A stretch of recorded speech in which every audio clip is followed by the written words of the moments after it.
Good afternoon, everyone. My name is Denisha Price, and I'm the Chapter Activities Coordinator at American Concrete Institute. I would like to welcome you to our virtual leadership webinar series. As many of you may already know, we usually have an in-person chapter officer leadership training at ACI headquarters in Farmington Hills, but due to the recent pandemic, we had to unfortunately cancel that. And as a result, we developed these short series of webinars. Today's webinar is on social media for business. And our speaker today is Emily Fogelman. Emily recently joined the chapter activities team at ACI after working with the Building Owners and Managers Association. She has a bachelor's degree in marketing from Wayne State University and a master's degree in elementary education from Ball State University. She has several years of marketing, social media, and sales experience in a variety of different industries. She has managed social media pages for several companies, and her expertise in social media has allowed Emily to present material on how to engage with followers and increase awareness. Please join me in welcoming our speaker, Emily, and now she will begin today's presentation. Hello, everyone. So today we're going to talk a little bit about social media for business. So we're going to start off by talking a bit about some of the basics of social media, things like the benefits and the do's and don'ts. And then we're going to delve deeper into how social media has changed since the pandemic and how you can alter your messaging to reflect that. Also, you're available to use the webcam or use the question box at any time if you have any questions while I'm going through it. So that's available to you.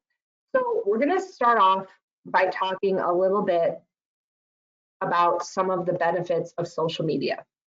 So to start off, the first benefit is faster, easier communication, meaning that you can interact with your followers in real time. It can also help with networking and partnerships, where it allows us to connect with people or companies that we may not have otherwise had the opportunity to due to things like location and awareness. It can also help to boost organic visibility. So this basically means that social media sends signals to search engines like Google to ensure that popular content is easily visible and shareable. So that basically means that the more that your content is shared, the more likely that it will be seen by more people. It can also help to increase website traffic. Through social media, you can refer followers to your website where they can learn more about who you are and what you do. It also allows for consistent follower feedback, which basically means that it provides you with the opportunity to hear and engage with your followers daily. You can also impress potential followers by how you interact and engage with the people that are following you already. You have that ability to potentially impress people who may not have heard of you otherwise. Social can also help with branding. Messaging across all your platforms allows you to maintain your already respected brand and talk about what's most important for you and your followers. Social media also helps you to track your competition so you can keep an eye on what people are doing in your industry and kind of compare your marketing tactics and practices with what they're doing and see if there's ways that you could improve. Social also helps to establish yourself as an industry resource. So when you continue to share content that's relevant to your industry and location, you can establish yourself as a resource that people turn to for information about what's going on in your industry. This can also help to generate leads because the more that you create that content and engage with your followers on social, the better chance that you have to find people that you may not have otherwise had the opportunity to connect with. It can also help you to monitor relevant conversations so you can kind of keep an eye on what's going on, trending topics that are happening in your specific industry, and you can use that to get involved in the discussion.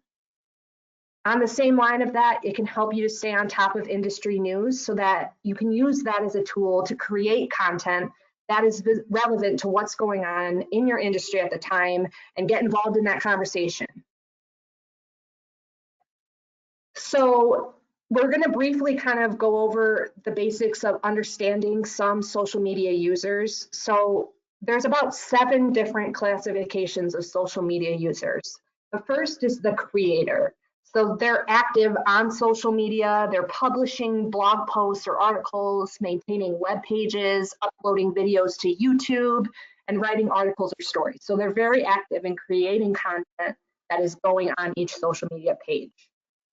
Next is conversationalists. So they're not quite as engaged as creators, but they do update some of their statuses, they post updates on Twitter, and they're consistently updating their pages with different posts and content.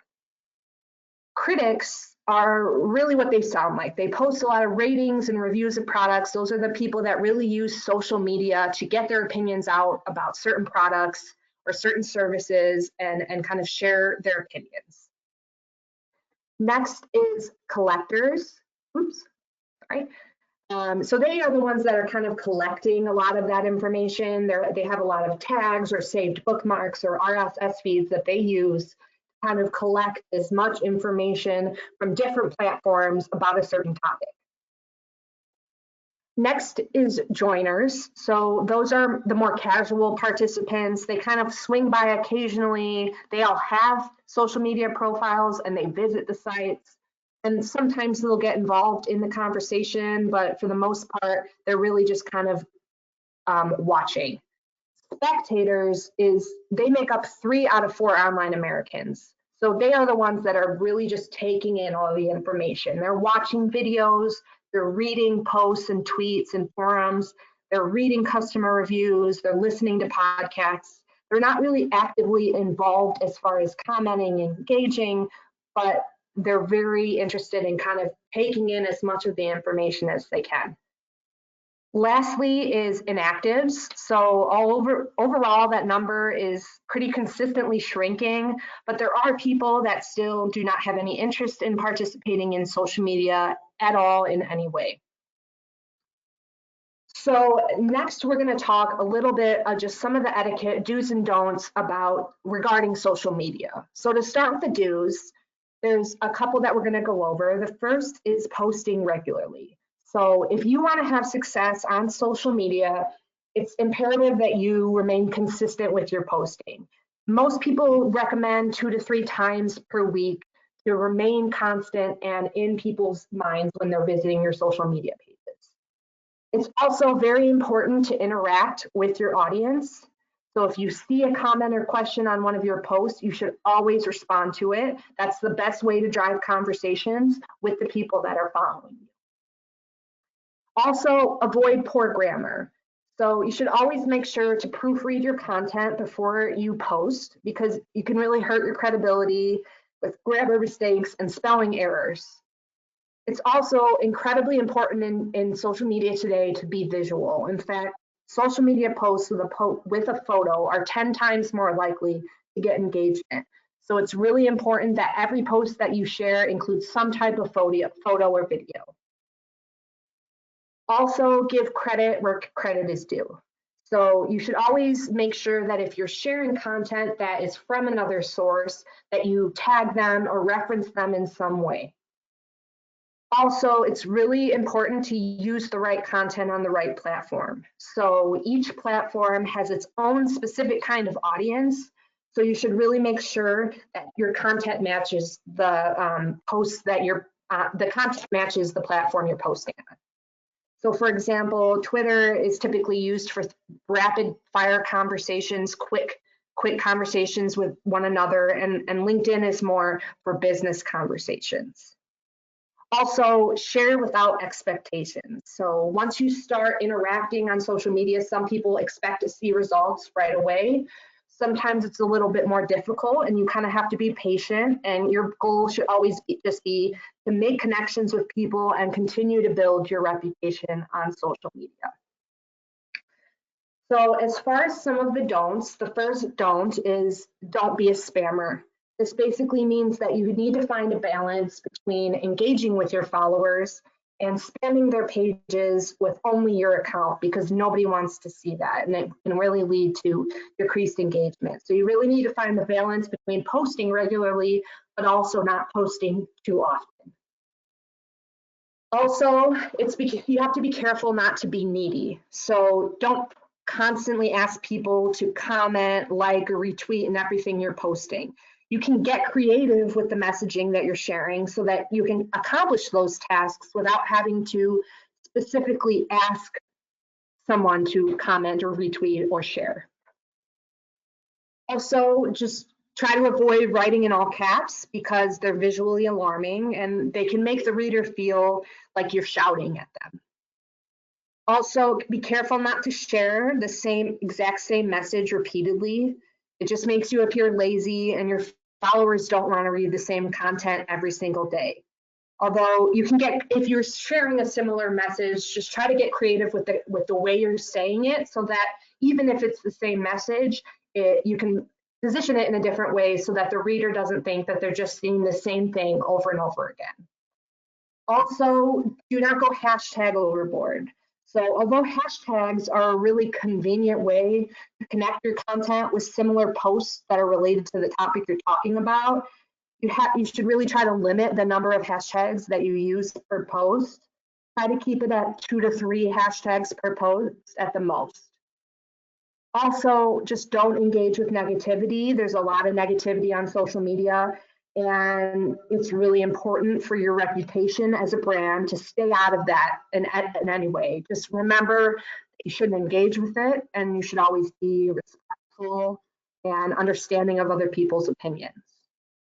Lastly, just try to avoid, as we said before, ignoring questions or comments. If someone comments, it's imperative that you engage with them, because the biggest asset you have in social media is the ability to quickly interact with your followers.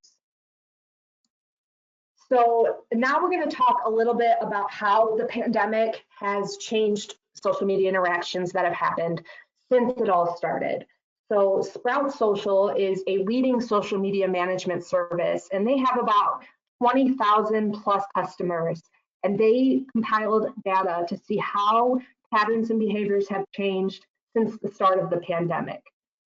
Daily routines for everyone have changed since this all started. More people's lives have shifted online, and it's really made social media an even more important tool than it already was to connect with the people around you.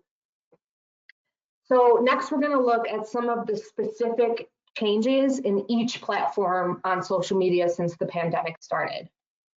So to start with Facebook, you can see that currently the best times that they say to post on Facebook are Monday, Wednesday, and Friday from 10 a.m. to 11 a.m. Weekends and weekdays after 5 p.m. have continued to show a significant drop-off, which makes sense because a lot of times when people are done with the workday, they shut down their computers and they're not really actively getting involved on social media as much as they were during the day. Next is Instagram. So Monday, Tuesday, and Friday at 11 a.m. and Tuesday at 10 p.m. are currently the best times to post. Activity seems to be much more concentrated in the workday with a big drop-off coming off at 6 p.m. Again, likely because now that people are working at home, they really try to find that divide where they shut down their computers at the end of the day, at the end of the workday, and they don't really get actively involved on social media after that time. They're really focusing on spending time with their families and kind of creating that balance between work and home. Weekends are also highly active from 9 a.m. to 5 p.m., which is also likely because people are checking their social media pages every day to kind of see the changes and what's been going on in the world. And social media is really the place that you can find a lot of that information.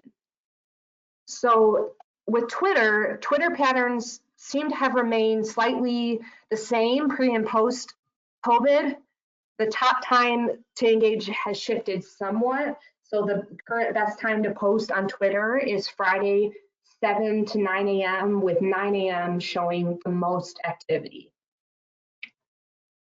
Similarly to Twitter, LinkedIn patterns have also remained very similar. This is likely because LinkedIn is still kind of continuing to be used the same way as it was before the pandemic. It's really a driver for business conversations. So there hasn't been a lot of changes as far as activity on LinkedIn. Although they do say the current best times are Wednesday at 3 Thursday at 9 to 10, and Friday from 11 a.m. to noon. So the hours of regular weekday engagement now start and end a little later as well, with activities starting at 8 a.m. rather than 7 a.m. and wrapping up around 4 p.m. This is likely because people are working from home. They don't have to get up as early to drive to work, so they can kind of start their days a little bit later every day. Next, we're going to kind of go over, some of the changes in social media volume. So across all industries and networks, the number of posts that are sent per day have remained about the same. However, there have been several industries that have increased and decreased their messaging. So healthcare, media, and entertainment have really increased the amount of messaging that they're sending out. This is because these are really the bulk of where you're getting the most information about what's going on in the world.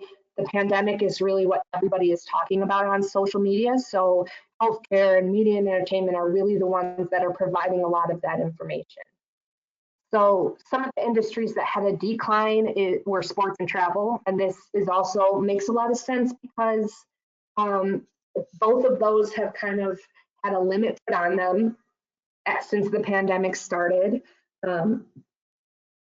There's been a lot of suspensions of activity and restrictions on businesses as normal, specifically related to sports and travel. So their messaging has kind of decreased a little bit. So it's also important to evaluate some of the changes in audience behavior. So overall, people have become more active in their engaging on social media.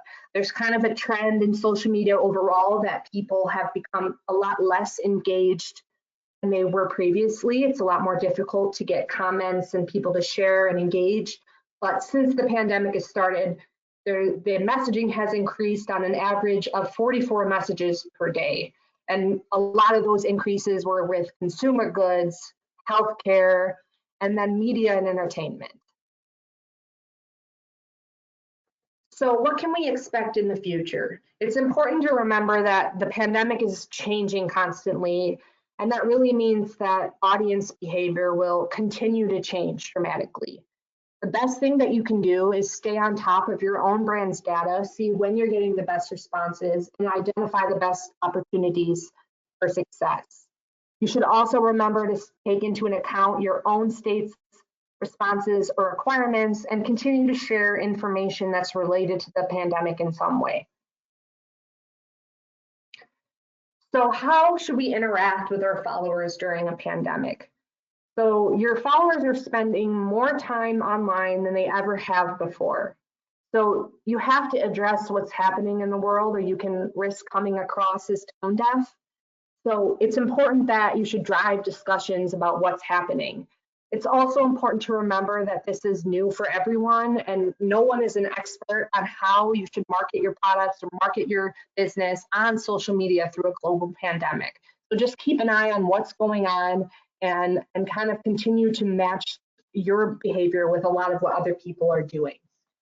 There are some principles that you should consider when you start to post on social media during the pandemic. So the first is to listen and acknowledge. So ignoring what's going on or pretending like everything is normal can come across as inauthentic. So let your followers know that you're listening and acknowledge the new normal that we're all living in. Also, keep posting. Because your followers are spending more and more time online than ever before, you want to stay connected to them. So focus on sharing content that aligns with your brand and your values. Also, be empathetic. We have to remember that this is affecting everyone around the world, but in different ways. So remember, you should always try to think outside of what's going on in your life and have empathy for your followers and offer compassion. You don't have to mention COVID explicitly in all of your content, but try to take into consideration the tone of your captions and how it could be interpreted by people facing a different reality than you might be in. Also, provide organic value. So really during this time, we should be focusing on engagement instead of driving traffic. Provide extra education through things like videos and posts and captions, and really provide more value to your followers and by becoming more of an industry resource. Also, it's really important to ask for help. If you're struggling, it's okay to lean on your community. That's what it's there for. So don't be afraid to get vulnerable with your content, share your story or the story of people around you, and clearly communicate how your followers can support you during this time. Next, we're going to take a little bit of a look at some places that are doing it right as far as how they've kind of adapted and changed their messaging to react to the pandemic. So the Cincinnati Zoo and Botanical Garden kind of came up with this idea that every day at 3 p.m. they would do a fun at-home classroom experience for the community, and it was called Home Safari Facebook Live. And basically they'll highlight one of their animals, and then they'll include some fun activities for children to do at home. And it really is driving kind of interest in the Cincinnati Zoo without having to specifically bring people to the location. They let kids ask questions, share their finished products with each other, and enjoy about 20 minutes of education. So it's really a way that they've kind of adapted to what's happening so that they continue to bring awareness to the Cincinnati Zoo without having to have people come to the zoo specifically. Another example is Old Town Books in Alexandria, Virginia. So they started offering things like virtual book clubs, a kids reading challenge, and online writing classes on Facebook. They really were trying to inspire people to get involved and do something creative while they're stuck at home. And they allowed the online writing classes to be donation based or pay what you can, so that people can join the store for creative time online. And also at the same time, it builds awareness for the Old Town Books and really starts to drive people to talk about it more. So now I just am opening it up to any questions that people may have. You can definitely submit them to the question box if there are any questions. Okay, Emily, it looks like we do have a question that has come in, and it states, as a chapter that relies on volunteer members with limited time to manage our social media, which is the most important platform, Facebook, Twitter, Instagram, LinkedIn, on which to be active. I would say in some ways it depends on your messaging. I'd say LinkedIn is probably the least important. I would likely say if you're looking to get involved in more quick fire conversations, you should focus on Twitter. If you're trying to provide more information and value to your chapter members, I would focus that more on Facebook. So it really depends on what your goal is. But if you're using Facebook, as a way to kind of provide information, then that's a good way. But if you're looking to kind of get involved in conversations about what's going on, Twitter would definitely be more beneficial for that. Thank you. Yep. And it looks like we don't have any more questions that have come in yet. Okay.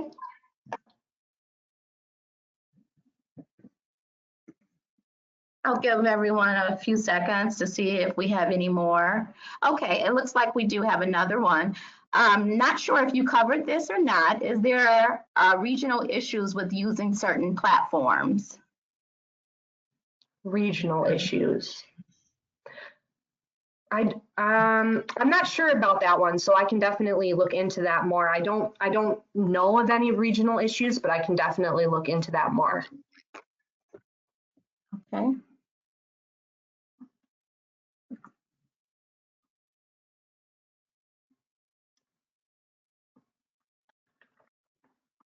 And it just, we have another comment.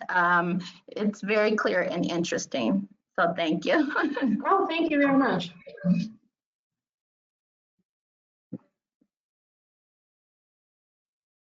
And one other comment, greetings from Argentina. Oh, wow, hello. And are there popular times to post based on Eastern Standard Time? Yeah, so each platform is kind of different.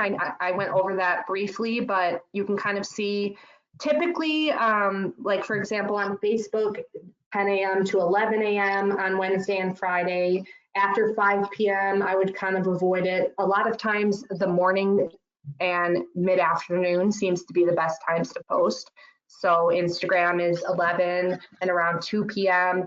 and a drop off kind of near the end of the day. So when you're posting, I would try to post in the morning or in the mid-afternoon, but try to avoid posting a lot of content after the workday ends because you'll just have less chance of getting people to actively engage with your content unless they see it the next day or something like that. Okay, and our next question is, our membership is older. Do you think Facebook is the best platform for an older generation? Yes, I do. I think that a lot of research has shown that a lot of the people that are actively using Facebook are in the older, they're the older generation. Twitter is a lot of times used for younger people, and so is Instagram. But Facebook, if you're trying to connect with a lot of the older demographic, I would say that Facebook is the best driver for that. Okay, and then we have greetings from the Philippines. And we also have a question, any tools to introduce our membership to social media? Any tools? Yes. Yeah, absolutely. So we have actually started kind of considering having another webinar where we kind of go into more hands-on on how to post and how to interact with people on each platform. So a lot of people who aren't actively using social media can find the whole entire experience to be pretty daunting. So it really helps if you can kind of sit down and have hands-on lessons on how to use each platform, and it really starts to make it seem a lot less scary than people think it is. It's once you kind of start getting used to using it, it becomes more and more easier to use. So there's also a lot of resources online that can kind of give you step-by-step directions. I think the more information that people have about how to use each platform, the more likely they are to continue to use it. Okay, and then the next question, are there examples of posts from chapters available? I can definitely pull some together. I can send that out as a follow-up. There are people, our ACI chapter activities page, we're actively posting on that, but I can look more in depth, possibly for the next presentation, to give some examples of some of our chapters that are doing it right. And the next question is how to get income to cover the online and social information presented. How to get income. Well, a lot of the stuff that I'm talking about doesn't really require a huge amount of investment. You can start getting more involved in advertising and including Facebook ads and things like that. But if you're just kind of getting started in social, there isn't a lot of investment that's required. It's really just developing content, developing calendar that you use to track the type of information that you're sharing. And there's a lot of free services like Canva that allows you to develop images if you wanted to include those with your posts.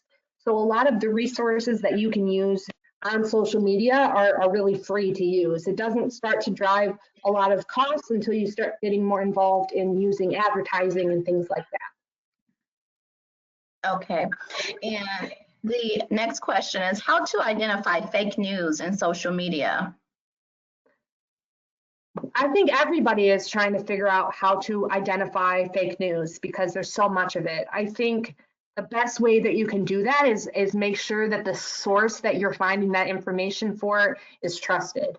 Also, if you see something and you're kind of doubting the validity of it, maybe start doing some of your own research, seeing if other reputable sources are posting about that content, and that can really start you can start to understand if people aren't, if CNN and all these different places aren't actively talking about that topic, there's a really big chance that it's probably not as accurate as it is. But it's very difficult for everybody to distinguish between that because we're just overloaded with information on social media every day. So I'd say a lot of what you're hearing, kind of take it with a grain of salt. Don't just believe it from reading it. Make sure that you do more research and make sure that what you're reading is actually accurate, because it's very easy to post on social and not have any accuracy in what you're sharing.